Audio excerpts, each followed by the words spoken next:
Hello, everyone, and welcome to the Odinic School of Mysteries. My name is Bear. Thank you for joining me today. I appreciate the fact you've taken the time to sit down with me and have a conversation. It really means a lot that you've done that. A couple points of business I want to take care of. We're about 3 weeks away or so from our move into our new house. My wife and I are buying a house, finally, and it comes with dedicated studio space. It has a finished garage that I'm going to convert into a studio and a study. And I'm buying some podcasting equipment, and we're going to make this a real thing where I could sit down and actually have these conversations every week with dedicated times. And there won't be any more of these like spur of the moment. Oh my gosh, look, the kids are gone. The wife is busy. Maybe I could knock one of these out. And today is one of those days. But hopefully in the next 3 or 4 weeks, once we get moved into the new place, that won't be an issue anymore. I'll be able to just do it, and it'll be fine. Also, I want to do a special shout out. Got my cup. I know it's cheap, but I really like the Sellers of Fairbanks, California port. What I mean by it's cheap, it's like $10, $13 for, I don't know what amounts is almost a half gallon. No, it's less than that. I don't know. It's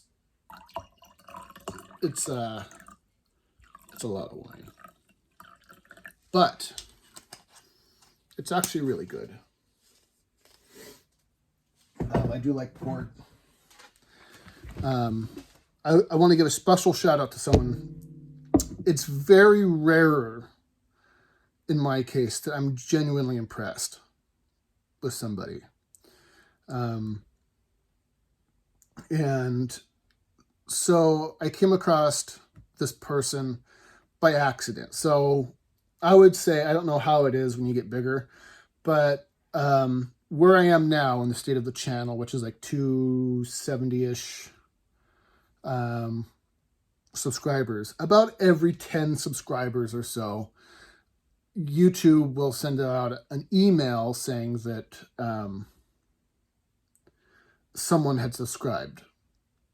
And in this case, a gentleman by the name of Primal Expressions subscribed to me. And it turns out, well, this person actually commented on a number of my videos.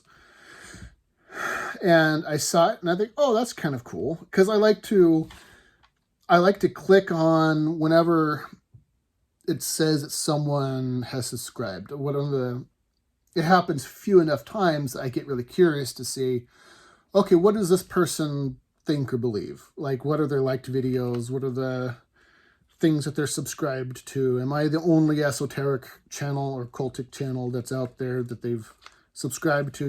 Just to kind of get a lay of the land. Well, it turns out this person, Primal Expressions, has a YouTube channel. What the heck? Let's see, is it? Okay, I don't know what that was. It turns out he has a YouTube channel. I wonder if I need to plug in my phone. I think I can do this without it dying on me. Anyway, Primal Expressions. Turns out he has a YouTube channel. Very small. Only has like 4 or 5 videos. And so I click on him just to see what he's up to. And I was genuinely impressed with his content and the things that he was doing. And it's not very often I run across somebody who's doing such good work, and he needs to be supported. And I know I have a very small YouTube channel myself. It's not very big, but what he's doing is fantastic. And if you feel like it, you really should go and subscribe to his channel and watch his content. It's fantastic. Primal Expressions. If you're out there, email me, bro. Email me. I want to talk to you. My email is in the community tab of this YouTube channel. So please, is it the community tab? General information? I don't know. It's in the, what are the tabs? Email me. We need to talk, you and me. So anyway, very, very well done. It was very fantastic. I was impressed. There's a lot of people who claim a lot of knowledge, and this is someone who doesn't appear to be putting up appearances. Like, he is not claiming to be anything special, but he's someone who seems to have a passion for what he's doing. And that's a big deal for me. So, to you, my brother, where's my camp? There it is. To you, my brother, keep doing good work. And here's to you, my subscribers and my listeners and my watchers. Go with the gods, my friends. That is good stuff. That is good stuff right there. I want to talk about Thor again. Last time we talked about the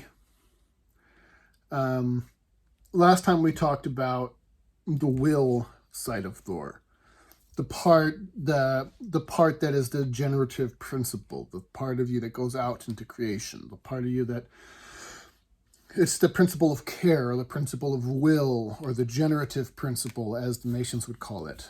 That's that little G in their square and compass symbol. It's called the degenerative principle. It's the principle of care. Whenever you have like a triangle or a Visicapisius, which is the kind of the almond-shaped, eye-looking shape that symbolizes the portal to the other world, right? This is what the basically the woman's vagina. It's like the sacred feminine birthing of something. You have to push in order to birth something. Like you go push, which they always do in movies, but they never seem to do in real life, at least not in my experience. You never have someone there going push.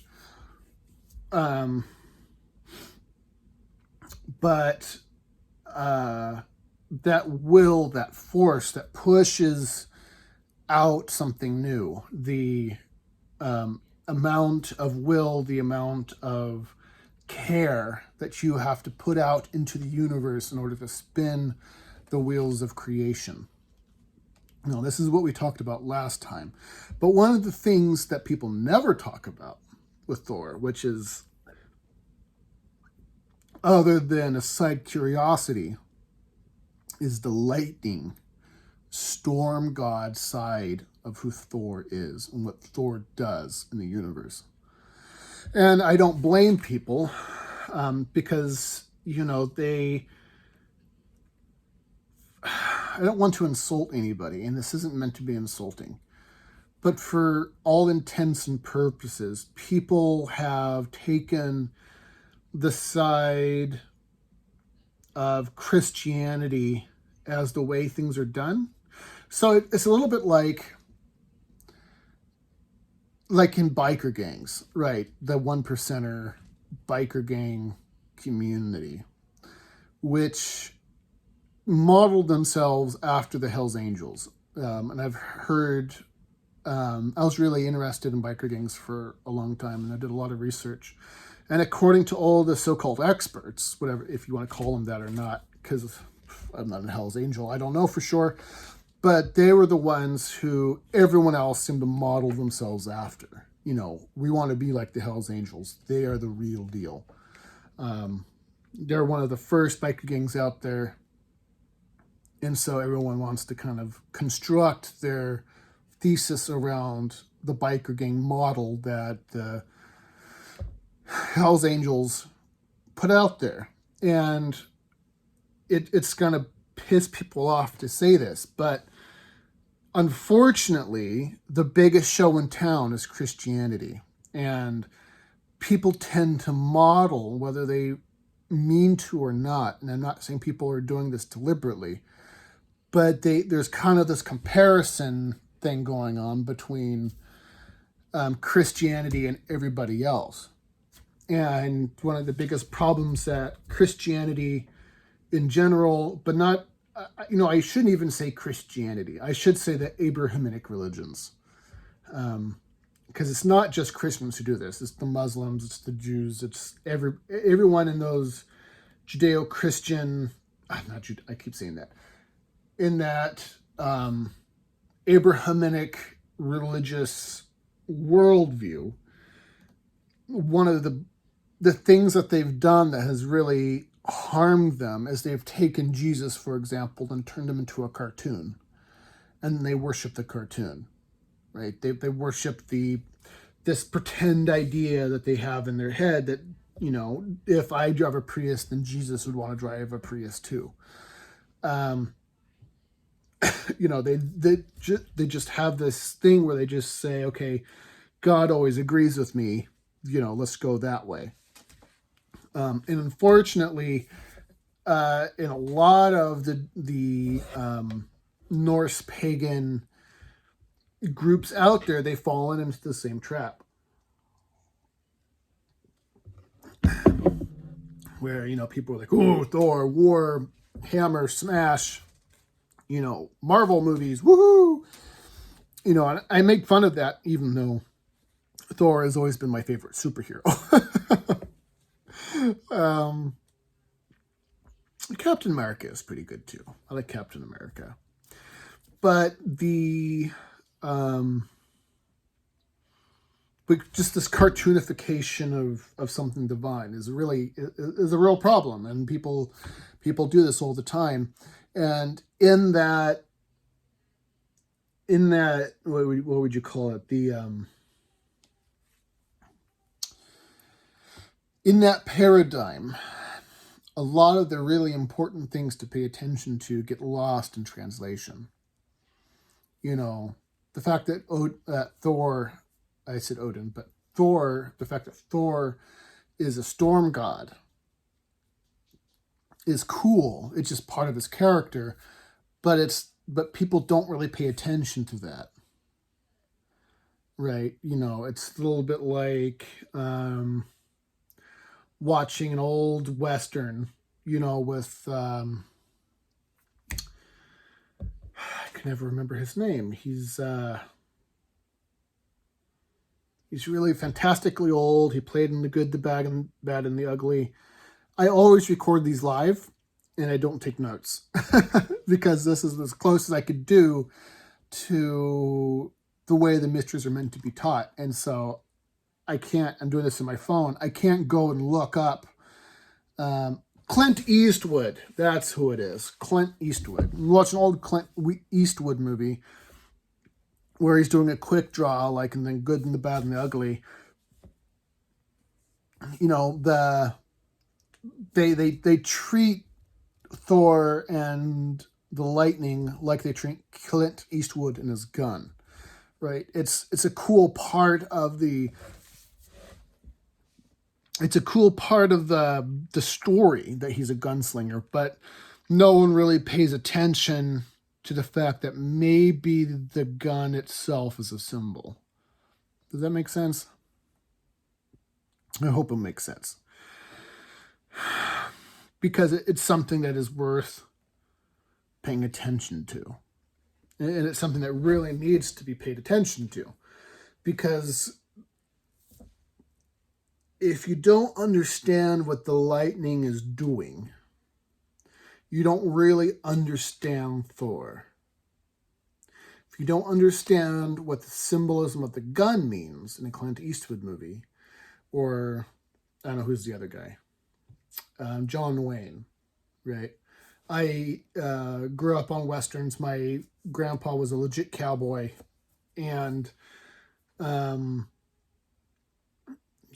I grew up on Clint Eastwood and John Wayne, and movies like The Man Who Shot Liberty Valance, and The Man from Snowy River, and a lot of these old westerns. But the gun is never seen as like an important symbol. Really, it's more of like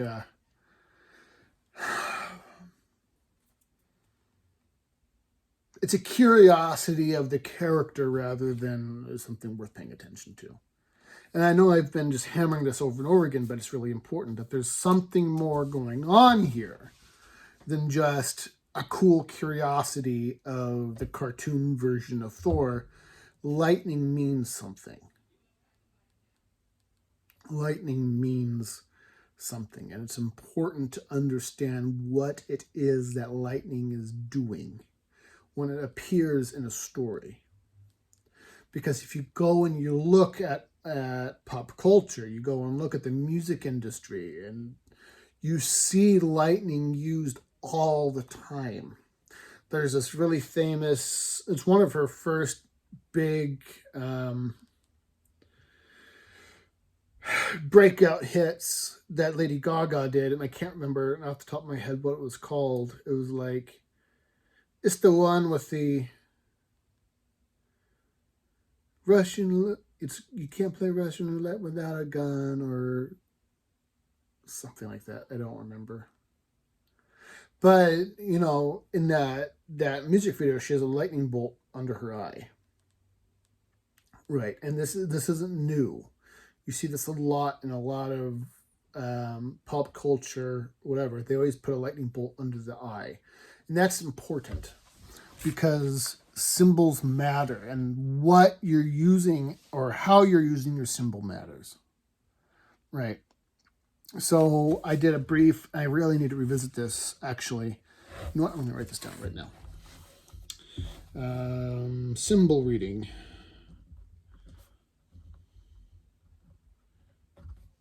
I wrote it down in my little book.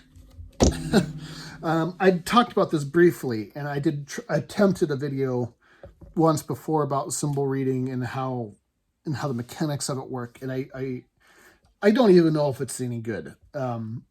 It's been a long time since I've even watched any of my own content, to be honest. But symbols matter, and where things are in the symbol matters. So you always read a symbol from the top down, typically. You can read it from the bottom up. But what's most, like if you take a piece of paper, hold on, I have a thing right here. We're going to just do this. Oop. Here's an eye.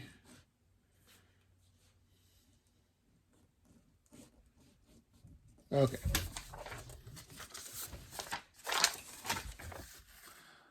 Okay. Here's my little one eye.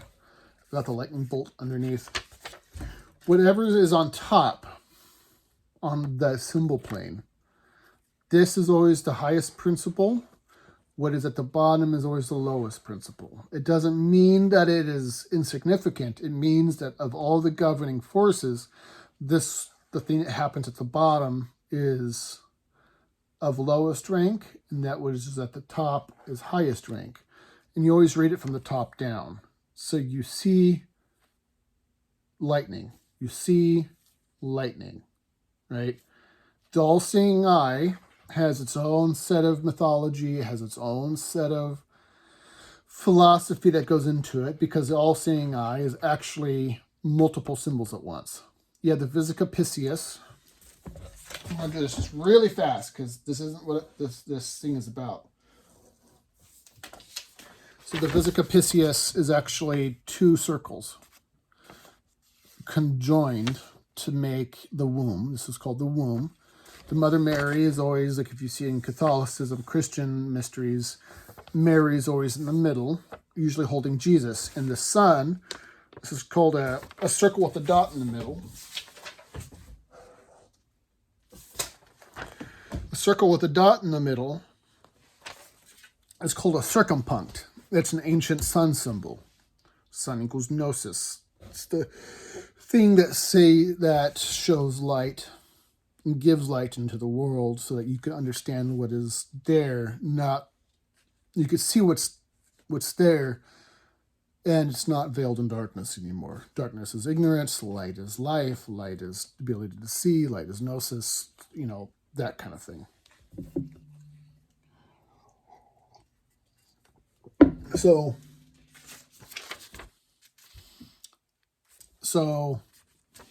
Visicapisius, the sun sitting in the middle, this is an equivalent symbol if you're talking about the Christian mysteries. When we talk about the Christian mysteries, typically what we're talking about is the mysteries of the Catholic Church, which borrowed heavily from a bunch of different people, from 1,000 different places. It is not its own religion at all. It's all paganism. Christians don't know that they're pagan is the only difference. But this all-seeing eye right here is an equivalent symbol to the Mother Mary holding baby Jesus. It's the exact same thing. If you look at all those pictures, go pause this video right now, go look up Mother Mary. She's always shaped like a womb. Like her head would be up here towards where the clitoris would be, and then she holds baby Jesus at the opening of the vagina, right? This is what it is. It's biology, and it's symbology, and it's psychology, and numerology, and astrology, and astrotheology. It's all of it at once, right? So I know I've been rambling on that for a while. The point is that each part of the symbol is important. These things aren't done in a vacuum, right? So the lightning has its own philosophy, and the eye has its own philosophy.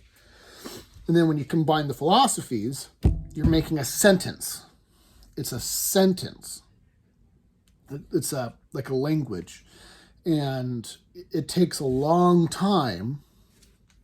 It takes a really long time to learn the language that the occultists are using. And there's more occultists out there than you realize.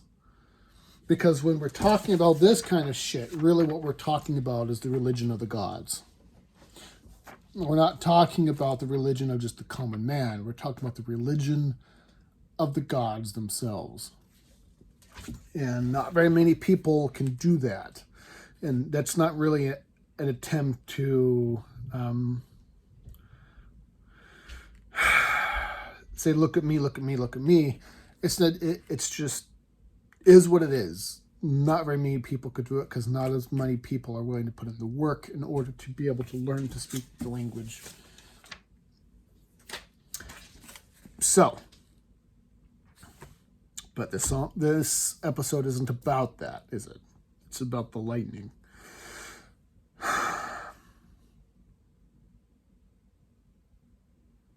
Let's take a moment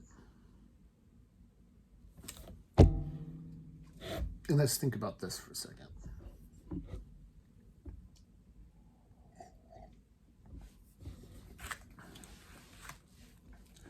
What does lightning do? So picture a lightning bolt. Boom! It goes off, shatters whatever it is that it touches. It doesn't just go bzz, it goes boom! It sounds like a bomb going off if it happens next to you. It goes boom. Shatters and breaks windows. It's like a real huge thwack. Right.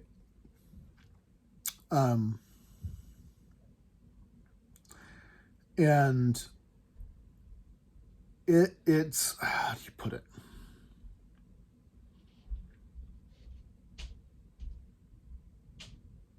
Like I said, I don't plan these ahead of time. I know what I want to talk about. And I might have a brief outline, maybe, of the points I want to get to, but I try and keep this as organic as possible. So when I'm thinking about this, I'm actually thinking about this in real time. This wasn't pre-practiced or anything.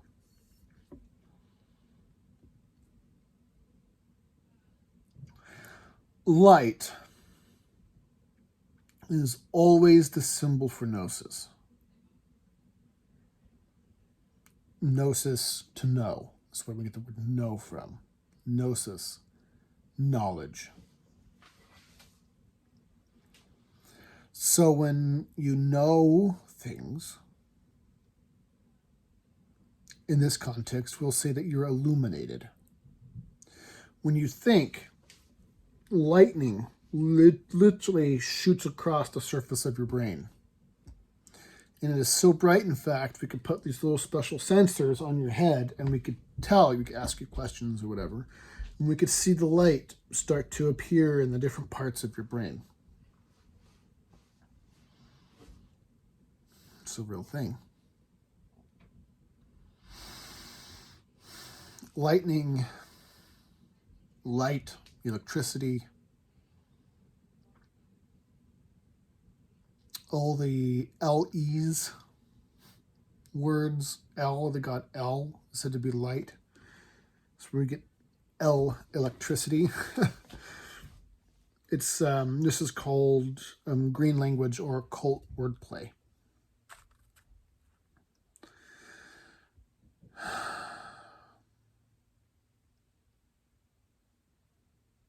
So when you use a symbol,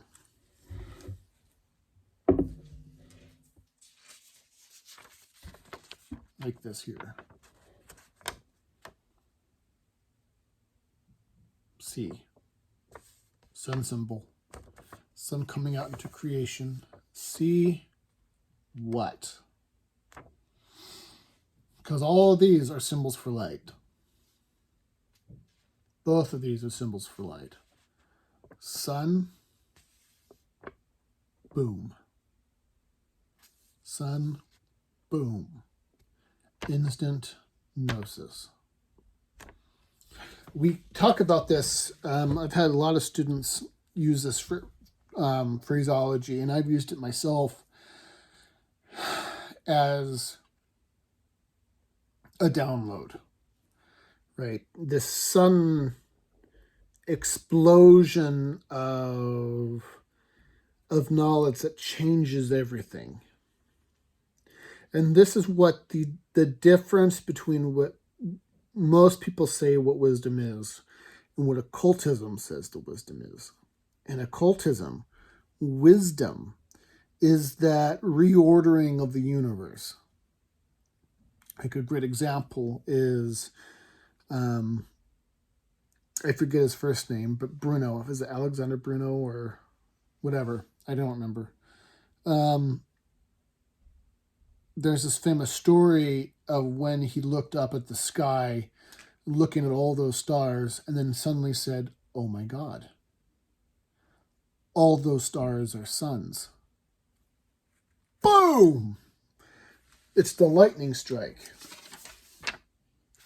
It's the lightning strike. When you have, suddenly you have this knowledge, you're hit with something, boom, that just suddenly and inexplicably lights everything up, and it reorders the universe. Because up until the time of Alexander Bruno,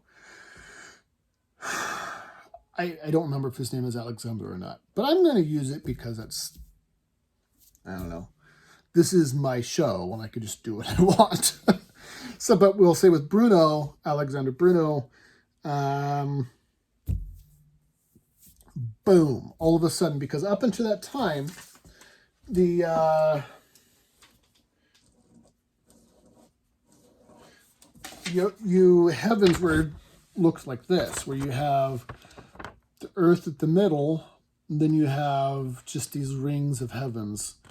They have it's a very finite view of reality. Like the outermost rings are like, the high heavens, and it's basically God who created a snow globe, right? It's just this really small creation. And what happened with Bruno is all of a sudden, boom, in this one explosive download of information, all of a sudden, one stroke of Thor's hammer, boom, his brain, like hammers do, splat, and his brain goes, whoosh, and all of a sudden, all the pieces go whoosh, out into the universe, and now suddenly, from a finite world model, the universe became infinite. And that is something that is worth talking about. How you go from a finite universe to an infinite universe. Infinite, not finite. It is explosive. It is... People make fun of me for this because profundity. I love that word and I use it all the time. Suddenly the universe became a profundity, something that cannot be measured. His brains went everywhere. It saw to the ends of the universe and it had no end.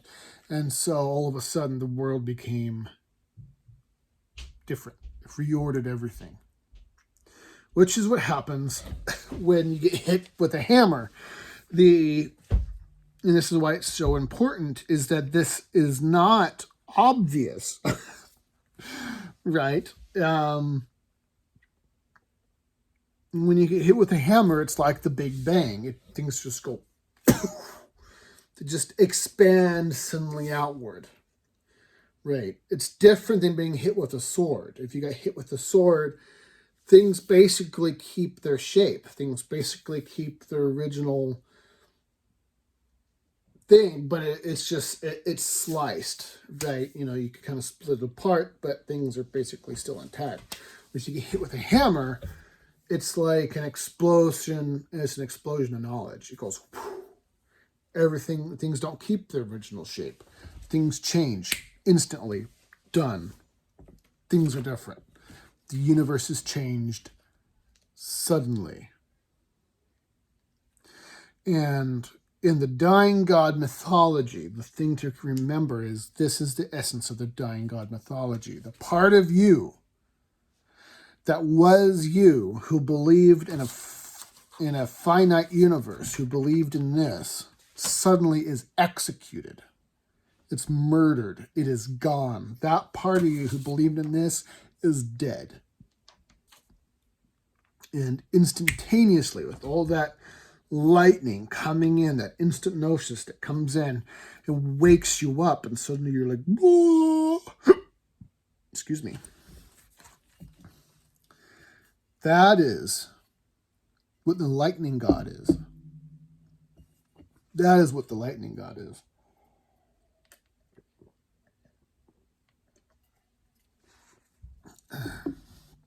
That's what Zeus was. Zeus and Thor are the same god. When you have, with Zeus, what you have is when Thor was considered the height of the pantheon. Then Odin comes in, mythologies change, and Thor becomes Odin's son. But this is that extraordinary thing that happens with will, is sudden and explosive change that happens suddenly and inexplicably and violently, that changes everything. If you hit someone with a hammer, their brains go splat. Who they used to be is no more. They're gone. But who they are now is different than who they were then. That's the cycle of the dying god. We talk about the dying god all the time in this show, in this this channel, because it is the most important story. The dying god is the most important story in all of occultism. You cannot function in occultism without the knowledge of the dying god myth. The dying god myth is the most important thing. It is the first thing and the last thing that is taught to the initiate. It is the most important thing that you can understand and know and live in your daily life. Who you were yesterday is dead. You are dead. This is the underworld. That's the very first thing that is taught to you. You join a mystery school. Doesn't matter if you're Eleusinian or if you are part of the Balduric School of Mysteries, if you're part of the Odinic School of Mysteries, if you follow Persephone or Mithra or Osiris or Isis, or Isis has her own god mystery, so does Ishtar, so does Inanna. All of these people have their dying god myths where they descend into the underworld and come back new and powerful for their experience. The death, the instant death, the murder of the person who you used to be in exchange for the person you are now, for being hit in the head with a giant hammer, having your brains go splat into all the corners of the universe, and which makes the finite universe of your head infinite, because now it just goes everywhere. Right? This is why people always misinterpret dying god myths of mystery school initiates as being death worshippers. They're always mistaken as death worshippers because the symbols of the dying gods are things of death. If you're Odinic, it's the noose. If you're Thor, it's the hammer, right? The hammer of justice, the hammer of creation. If you're Balduric, if you follow the Balduric, the school of Balder, the mystery school of Balder, it's the mistletoe, right? Inanna, it's the meat hook. The school of Maui, of the Pacific Islanders, Maui's fishhook, which is the constellation of Scorpio. By the way, go look at if you don't believe me, go look at the constellation of Scorpio on Google or whatever. It's a fishhook. It's a fishhook, Inanna dies on the fishhook. They call it a meat hook, but, these things aren't done in a vacuum. These things aren't by accident.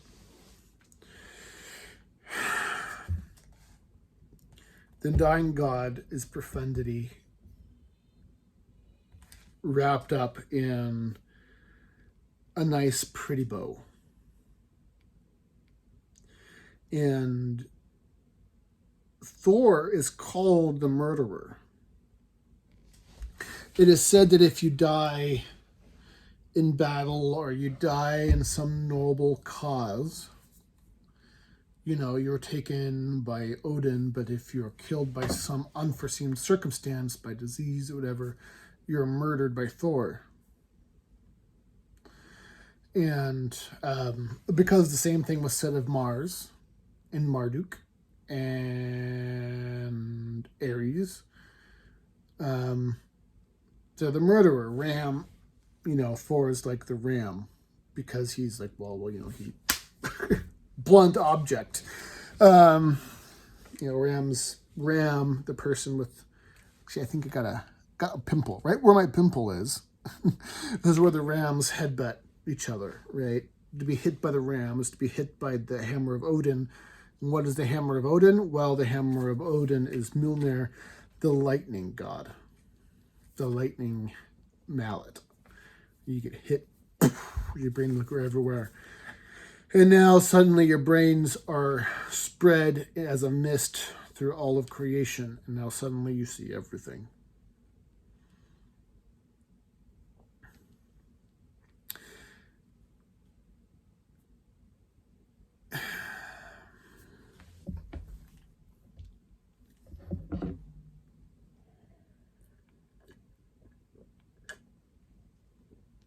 I say this in every video. The greatest tragedy I've ever seen, and this has to do with even the Christians, the Jews, the Muslims,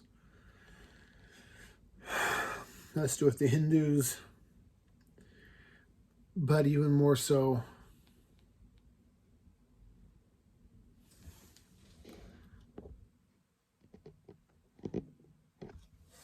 sorry, my phone's about to die. So it's as good a time as any to wrap this up.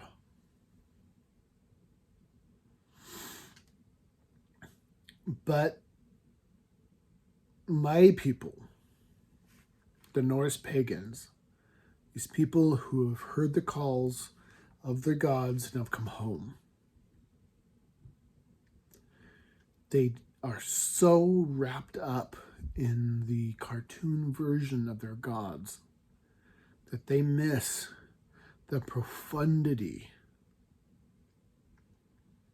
the infinite expanse, the unbelievable truth that is placed before them. They have no idea that they're sitting atop mountains of gold.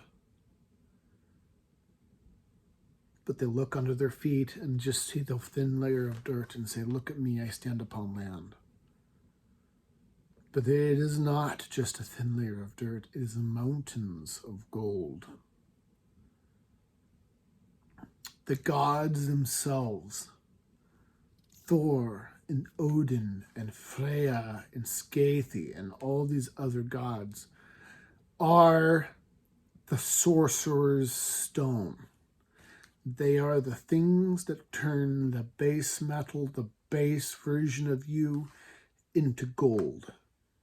They are the trial by fire. They are the transformational principle.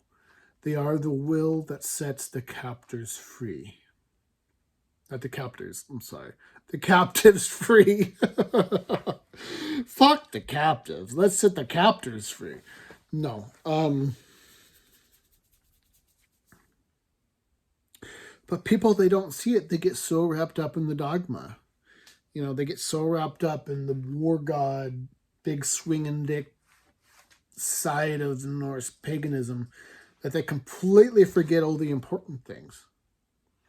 They don't even know what they're looking at. They see Thor's hammer, they see just a mallet used for war, and not something that transforms the individual into something that is more profound and more expansive than something that, or anything that you could ever think of.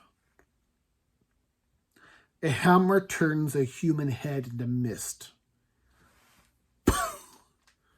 And as a gas, you float off on the wind and you see the stars and everything that is out there. You're now no longer bound to a physical body. You're expanded out into creation, right? But it's missed. It's missed because people are so eager to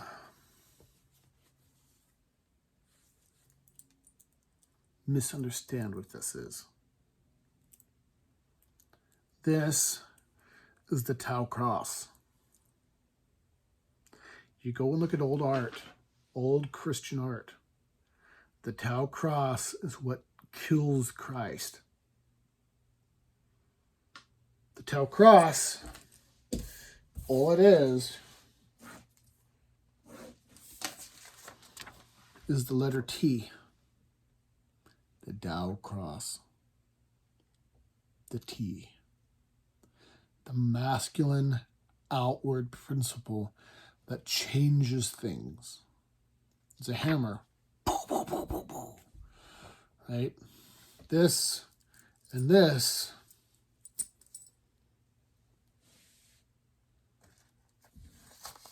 they're the same. It's the same thing.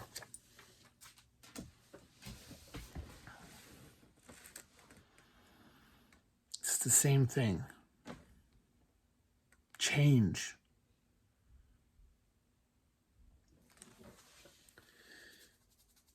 All wisdom gods,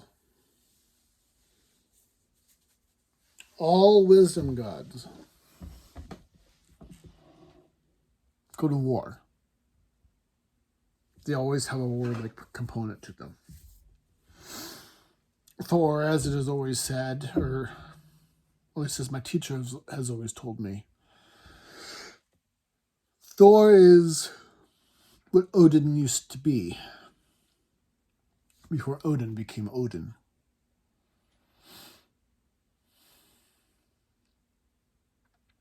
It's the beginning of initiation. All truth, wisdom is warlike because it combats the forces of ignorance and falsity. The parts of you that are lost, that you believe are true. It combats those things and murders them. So you feel like you've been stabbed by a knife, but really you've been transformed into understanding that what you believed was a lie. What you believed was lost.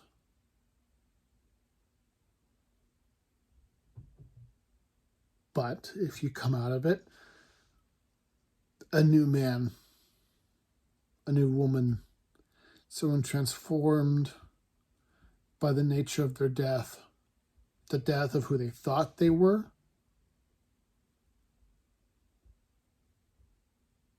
into who they really are.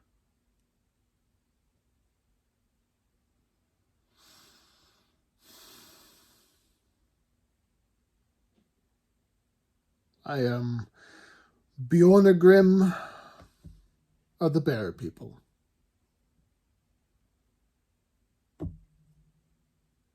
Bjorn means bear, Grim means helm, Grim, helm, specifically means that which is the helm that which is acquired, the helm of wisdom.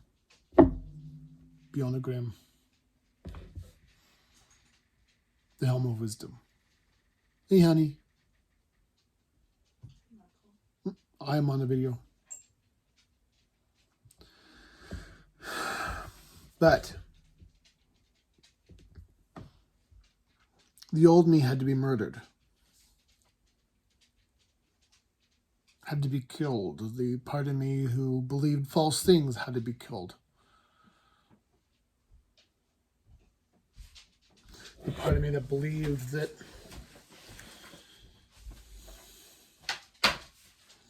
I was nothing. The old me that couldn't talk to girls. The old me that thought that power is simply making people do stuff. Right? The weak me was murdered. Was destroyed, was hung on a noose. And the new me is different. The new me is better. And the God set me free.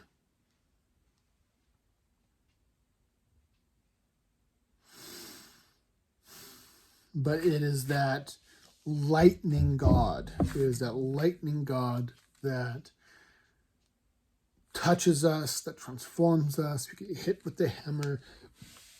The old God, or the old us,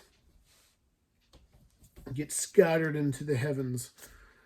And as we are scattered into the heavens, suddenly we realize we are more than what we think we are. We're not this finite, tiny God anymore. This incarnated being which only sees what is physical, which only sees what is the lowest common vibratory state of any entity, of anything that ever exists, but into something that is bigger and more profound than anything anyone has ever seen before. That is the Dying God myth in a nutshell. So when we see symbols, like this one,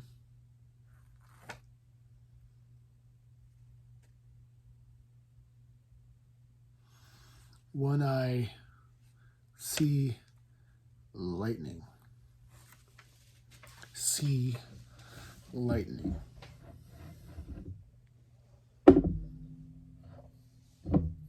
See lightning. That is what the lightning god is. You get hit by Thor, you go boom. And suddenly you're transformed into something of some profound importance.